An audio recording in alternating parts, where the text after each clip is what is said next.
Hello, and welcome to another episode of my podcast, The Global Agora. My name is Andrej Matišak, and I work as the Deputy Head of Foreign Desk in Slovak Daily Pravda, which, by the way, means truth, and it's not Russian Pravda. Phillips O'Brien is the head of the School of International Relations and Professor of Strategic Studies at the University of St. Andrews. Does he think that what we are seeing from the Trump administration could amount to a kind of a deliberate strategy to restrict funding and weapons for Ukraine, in the belief that Kiev will interpret this as a signal that it must eventually capitulate? How effective is Donald Trump in helping Vladimir Putin? And why is Professor O'Brien also highly critical of European leaders? Listen to our conversation.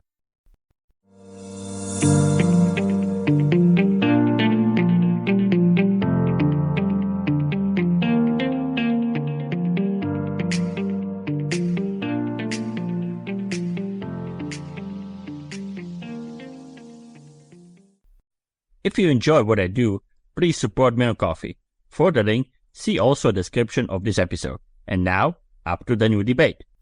Professor O'Brien, you wrote on Blue Sky, people are just not understanding how effective Trump is being in helping Putin fight this war.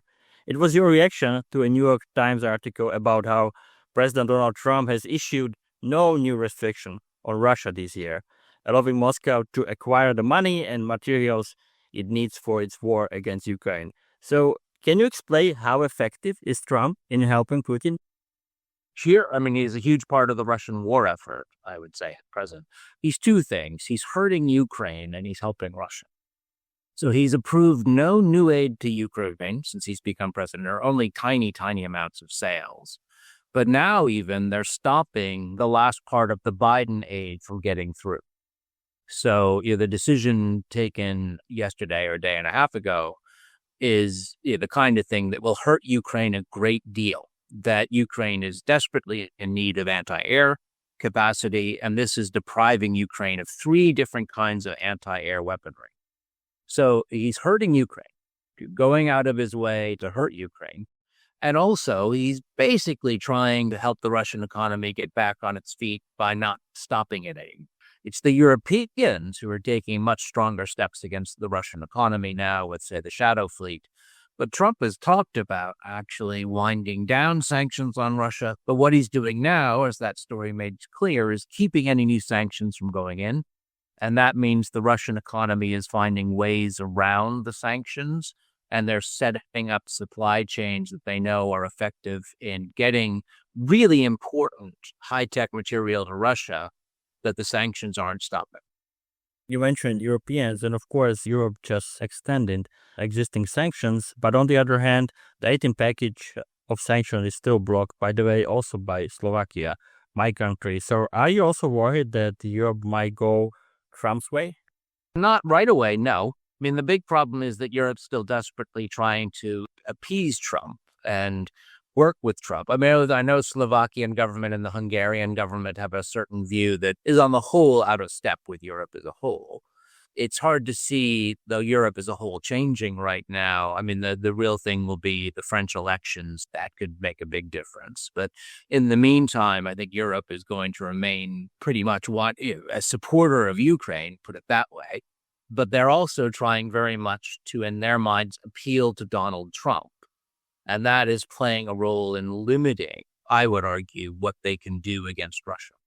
Do you think that what we are seeing from the Trump administration could amount to a kind of a deliberate strategy?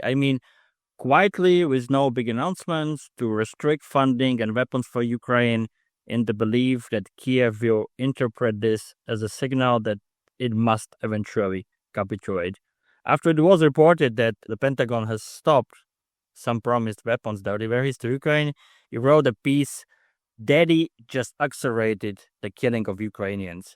And meanwhile, Kremlin spokesperson Dmitry Peskov commented, "The fewer weapons that are supplied to Ukraine, the closer to the end of war." So Russia is happy, clearly.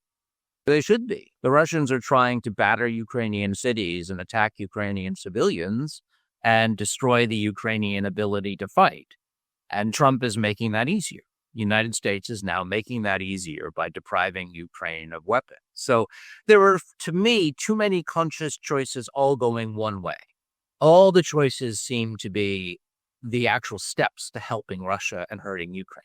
Occasionally he says something, which makes it sound like he'll do something else, but the actions all go one way. And if all the actions are going one way, then I think you have to say it's conscious. Yeah, that's why I ask if you think this is a kind of a deliberate strategy, because it looks like, in a way. Yeah. I think to me, it looks deliberate, but it's also what he was saying before the election. I think people put a lot of false hopes in Trump. I didn't put any false hopes in him, but certain people did have what I would call false hopes in him, because they said, once he's president, he'll do differently than he said. But no, he's doing actually what he said he would do.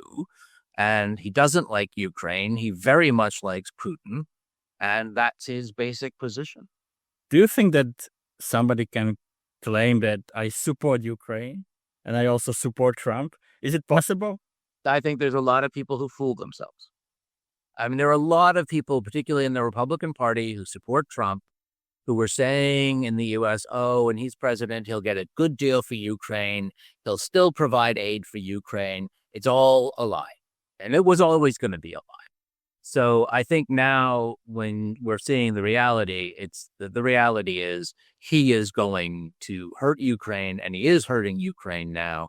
Until that changes, I do not know how one can support Trump and support Ukraine. It would require a change in Trump's policy. Yeah, I very much agree.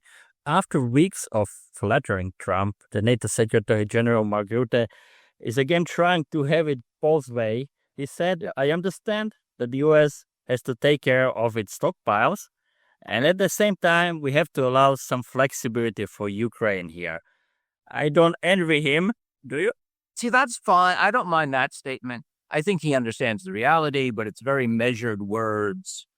So, that's what a NATO Secretary General has to say. What I dislike are the daddy comments and the over-the-top flattery to Trump.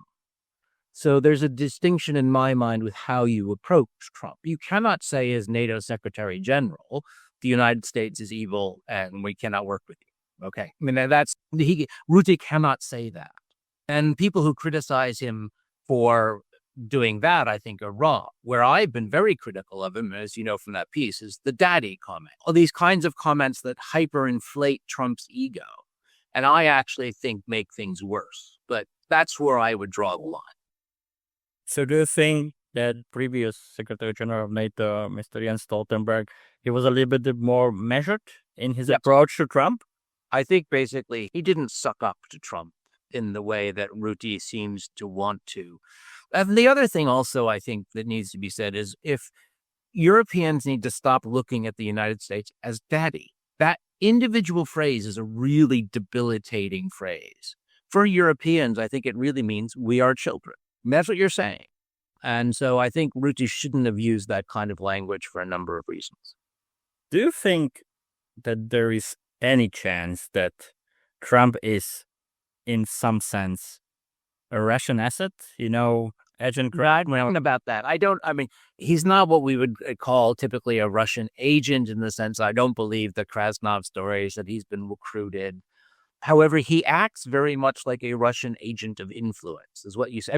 He's just so sympathetic towards Putin and so desirous to work with Putin that he's doing things that you would assume a Russian agent would do. But that doesn't make him a Russian agent. It just means he's acting like one. I don't think he's paid.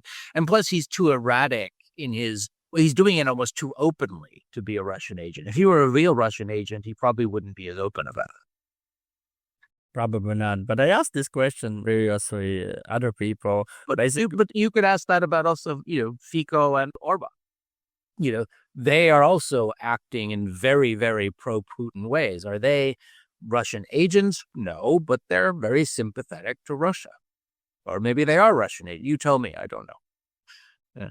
Probably not. I think it's mostly about, making they're a little bit more richer and, there's a political influence and so on. But I just wanted to say that I asked this question that if Trump is somebody that the Russians would be willing to recruit, and basically many experts said that, as you said, he's too erratic. That would be maybe a problem to recruit him. Not typical agent material because he's not reflective enough, I think.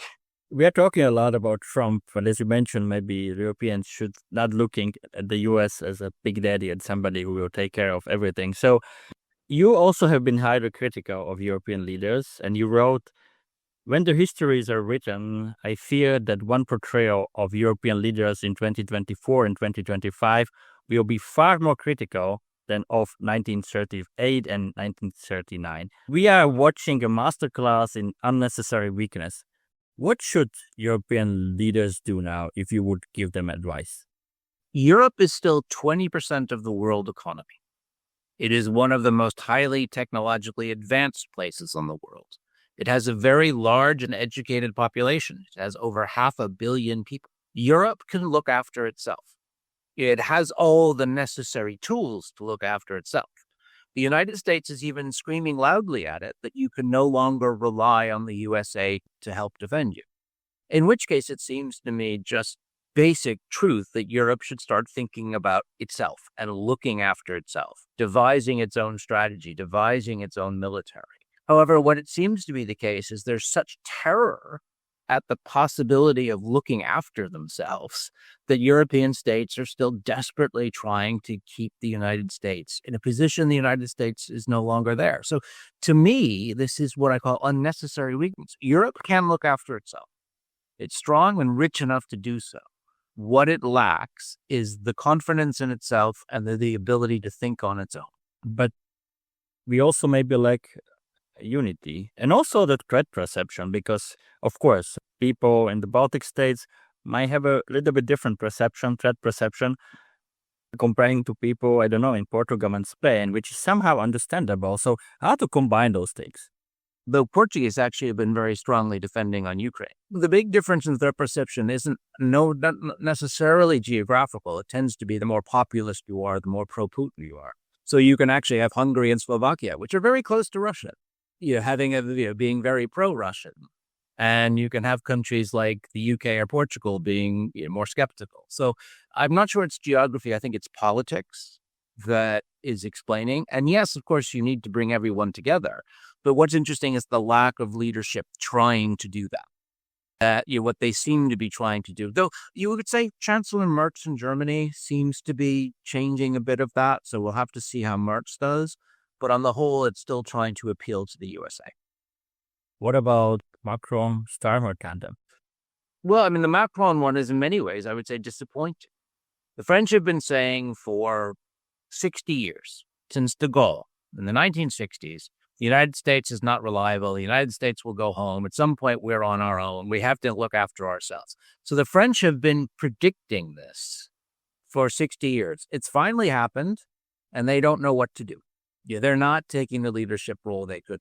The UK is also somewhat stymied. I mean, they really want to help Ukraine. That's clear. But on the other hand, the UK believes it has a special relationship with the USA, which, by the way, it doesn't have, but the UK likes to believe it does have.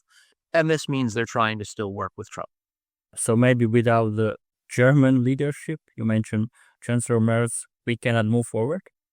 I think that's right. I think, basically that you need what I'll call Europe's big four.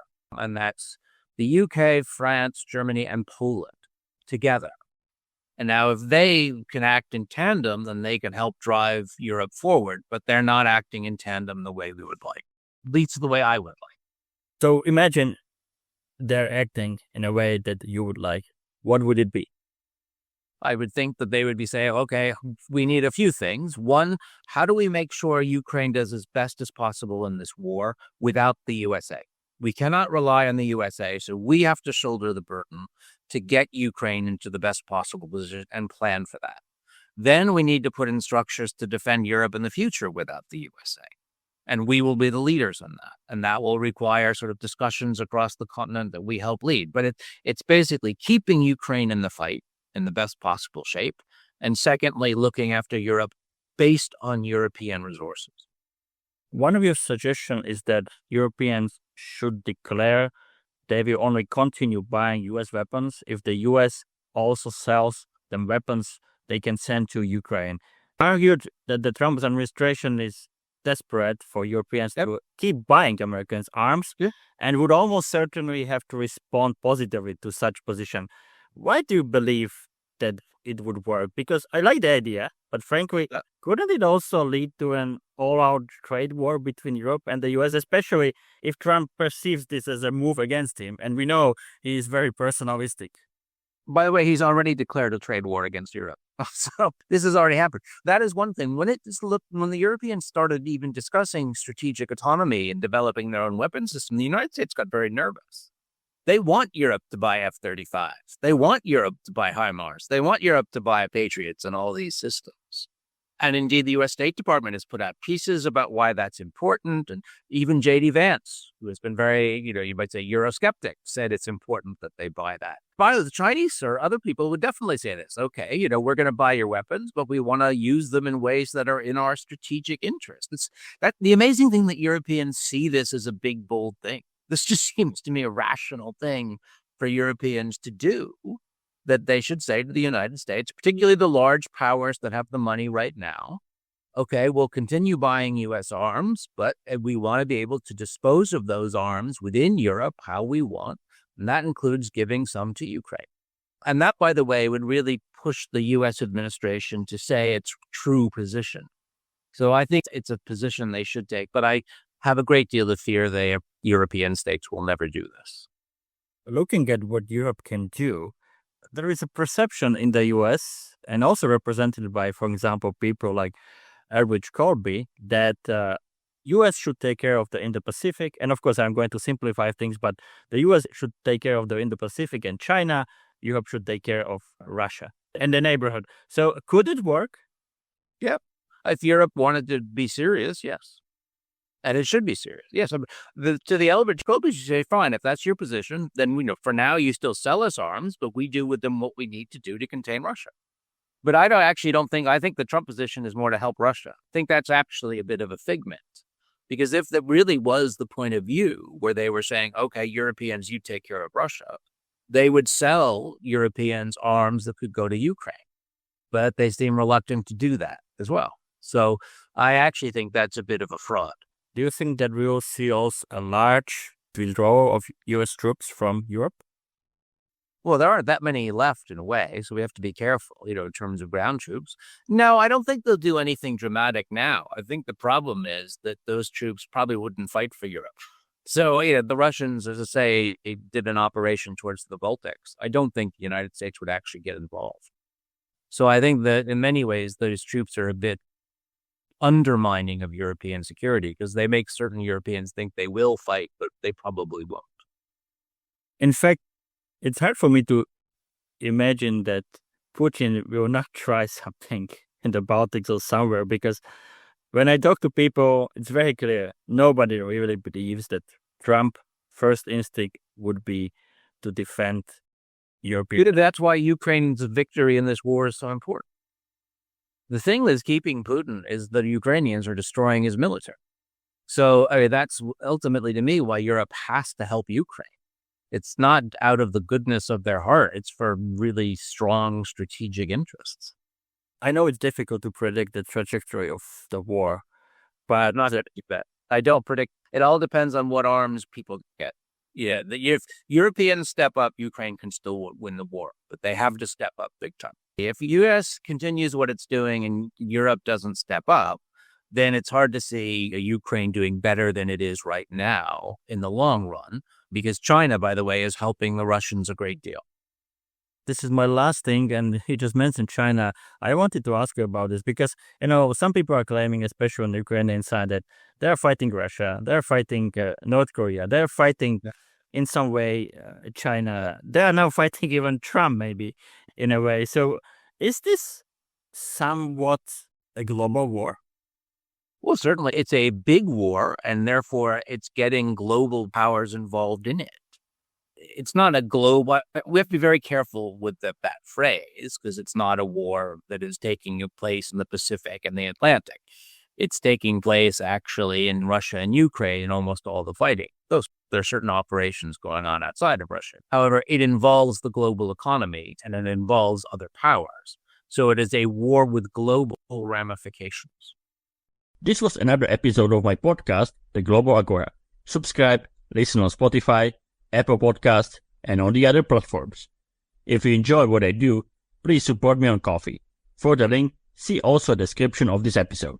Thank you for listening and stay tuned.